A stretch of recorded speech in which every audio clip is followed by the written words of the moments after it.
অতিরিক্ত বৃষ্টি পড়ছে ভাই, এই বৃষ্টির কারণে সব নষ্ট হয়ে গেছে, পানি জমি আছে খেতে, অনেক বৃষ্টি পড়ছে। আমাদের মরিচ নষ্ট হয়েছে, ধুন্দুল নষ্ট হয়েছে, লাল শাক নষ্ট হয়েছে, লাউ নষ্ট হয়ে গেছে, আমাদের অনেক ফসল নষ্ট হয়ে গেছে।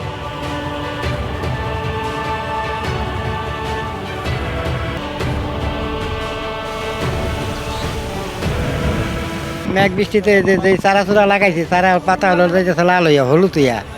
অনেক তো বৃষ্টি মাথায় যে কুকটা দিয়া বয়ে যেতেছে, ক্ষেতের মধ্যে পানি নামানোর কোনো কায়দা নাই, সিস্টেম নাই। মানে আমরা তো জ্বালানো তো না, আমি বাঁচি না, ফসল করে কি করবো?